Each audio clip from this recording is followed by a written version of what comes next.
요즘 일본 중앙은행을 보면요, 꼭 무궁화 꽃이 피었습니다 놀이를 하는 것 같아요. 다들 딴 데 보고 있을 때만 살짝 움직였다가 누가 쳐다보면 그 자리에 딱 얼어붙는 거죠. 엔화 가치는 계속 떨어지고 있는데 대체 왜 이런 아슬아슬한 게임을 하고 있는 걸까요? 오늘 그 수수께끼를 같이 한번 풀어보겠습니다. 마치 무궁화 꽃이 피었습니다 같아요. 모두가 안 쳐다볼 때만 움직이죠. 네, 이 비유가 지금 일본은행의 전략을 정말 정확하게 꿰뚫고 있습니다. 시장이 전혀 예상 못할 때 슬쩍 정책을 내놓고는 막상 시장이 깜짝 놀라서 쳐다보면 아무 일 없었다는 듯이 한 발 뒤로 빼는 시기죠. 바로 이런 예측 불가능함이 지금 시장을 가장 불안하게 만드는 요인입니다. 자, 첫 번째 미스터리는 바로 끝없이 추락하는 엔화입니다. 엔화 가치가 정말 역사상 최저 수준까지 떨어졌는데 일본 중앙은행은 이상하리만치 미온적인 태도를 보이고 있어요. 이건 마치 강 건너 불구경하는 것 같잖아요? 일부러 이러는 걸까요? 이 의도적인 지연 뒤에 숨겨진 진짜 이유를 지금부터 파헤쳐 보겠습니다. 이 미스터리를 푸는 첫 번째 열쇠는 바로 엔캐리 트레이드입니다.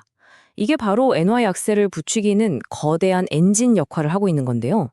개념은 아주 간단합니다. 이자가 거의 0에 가까운 일본 엔화를 빌려서 이자가 훨씬 높은 미국 달러 자산에 투자해서 그 금리 차이를 수익으로 챙기는 전략이죠. 과정을 한번 볼까요? 먼저 거의 공짜나 다름없는 금리로 엔화를 빌립니다. 그리고는 바로 그 엔화를 팔아서 달러로 바꾸죠. 자, 여기서 이 2단계 엔화를 판다는 게 핵심이에요.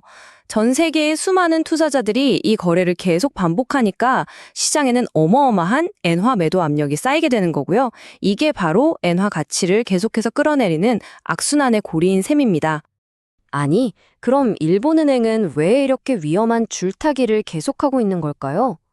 사실 그들은 지금 안팎으로 엄청난 압박에 시달리고 있습니다.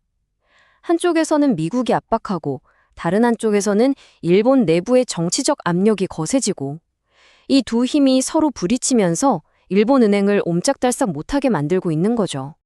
그야말로 진퇴양난입니다.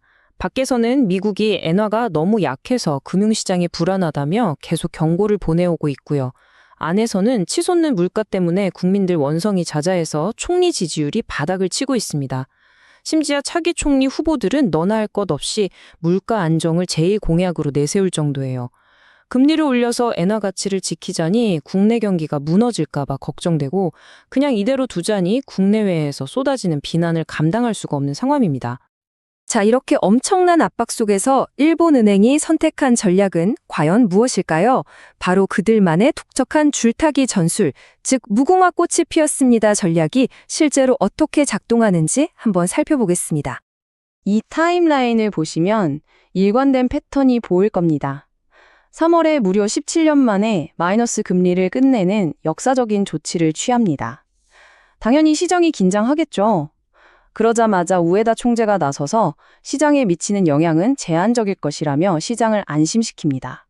한 걸음 앞으로 나아가되 시장이 너무 놀라지 않도록 곧바로 달래주는 거죠. 이 조심스러운 행보가 바로 그들의 생존 전략인 겁니다. 결국 핵심 전략은 이거예요. 긴축을 하기는 하는데 시장에 충격은 절대 주지 않겠다. 왜냐하면 엔화 가치가 갑자기 확 올라서 엔캐리 트레이드 자금이 한꺼번에 빠져나가는 것. 그게 바로 일본은행이 가장 두려워하는 최악의 시나리오거든요. 이걸 피하기 위한 아주 정교하게 계산될 움직임이라고 볼 수 있죠. 일본은행이 이렇게까지 조심하는 데는 이유가 있습니다. 시장이 가진 거대한 두려움 때문인데요. 바로 수조 달러에 달하는 이 엔캐리 트레이드가 한순간에 와르르 무너지는 상황이죠. 그런데 이 두려움이 과연 과거의 금융위기와 똑같은 종류의 것일까요? 특히 유럽의 사례를 통해서 지금 글로벌 리스크의 본질이 어떻게 달라졌는지 한번 살펴보겠습니다. 사실 시장은 이미 작년 8월에 제대로 한번 데인 경험이 있습니다. 그때 일본은행이 정책을 좀 바꿀 수도 있다는 뉘앙스만 살짝 비쳤을 뿐인데 엔캐리 자금들이 거의 공황 상태에 빠져서 대거 빠져나갔거든요. 이 경험이 시장에 아주 깊은 트라우마로 남았고 이게 바로 일본은행이 지금 살얼음판을 걷고 있는 이유입니다. 근데 여기서 우리가 한 걸음 더 나아가서 질문을 던져봐야 합니다. 지금 우리가 느끼는 이 불안함, 과연 과거 위기의 단순한 재방송일까요? 글로벌 금융 시스템의 체력이 과연 어떻게 변했는지 확인하기 위해 과거 국가부도 위기의 진원지였던 유럽의 현재 상황과 한번 비교해 보겠습니다.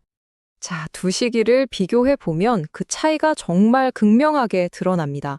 2011년 유로존 위기 때는요, 그리스라는 작은 나라의 불씨가 유럽 전체로 번지는 전염 현상이 나타났어요. 하지만 지금은 프랑스의 정치적 불안이 있어도 스페인이나 이탈리아 같은 주변국은 오히려 신용 등급이 오를 정도로 튼튼한 모습을 보이고 있죠. 유로화 가치도 여전히 강세를 유지하고 있고요. 이건 글로벌 금융 시스템의 위기 대응 능력이 과거와는 근본적으로 달라졌다는 아주 중요한 신호입니다. 그럼 이런 변화는 대체 어디서 온 걸까요? 한마디로 학습 효과 덕분입니다. 유럽 중앙은행은 TPI 같은 새로운 정책 도구를 만들어냈어요.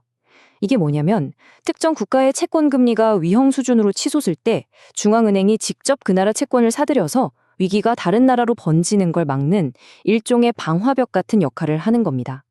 과거에는 없었던 아주 강력한 무기가 생긴 셈이죠. 자, 지금까지 일본의 기묘한 게임과 유럽의 새로운 방어 체계까지 살펴봤습니다. 이 조각들을 모아보면요, 우리가 살고 있는 이 새로운 경제 시대의 전체적인 그림이 보이기 시작합니다. 그렇다면 우리가 여기서 얻어야 할 최종적인 결론은 무엇일까요? 우리가 꼭 기억해야 할 가장 중요한 사실은 바로 이겁니다. 예전에 우리가 경제학 교과서 첫 페이지에서 배웠던 그런 해법들 있잖아요. 경기가 나쁘면 금리를 내린다 같은 낡은 공식은 땅 자체가 흔들리고 있는 지금 같은 세상에서는 더 이상 만병통치약이 될 수 없다는 겁니다. 지금 우리가 마주한 현실은 훨씬 더 복잡합니다. 각국 정부는 엄청난 빚더미 위에 서 있고 한때 세상을 하나로 묶어주던 세계화는 힘을 잃고 있죠. 시장은 작은 소문 하나에도 극심하게 요동치고 중앙은행들은 우리가 한 번도 본 적 없는 낯선 전략들을 꺼내들고 있습니다. 이 모든 게 뒤섞여서 예측 불가능성을 키우고 있는 겁니다. 그렇기 때문에 이런 불확실성의 시대에는 무조건 달러 강세야 라던가 엔화 약세는 계속될 거야 같은 한 방향으로의 맹목적인 믿음이 그 어느 때보다 위험할 수 있습니다. 모든 것이 복잡하게 얽혀있는 시스템 속에서는 언제든 바람의 방향이 순식간에 바뀔 수 있다는 것을 항상 염두에 두는 균형 잡힌 시각이 필요합니다. 이렇게 낡은 금융의 규칙들이 더 이상 정답이 될 수 없는 세상에서 과연 우리 각자는 어떻게 자신만의 균형점을 찾아 나가야 할까요? 이 질문에 대한 답을 함께 고민해 보시길 바라면서 오늘 설명을 마치겠습니다.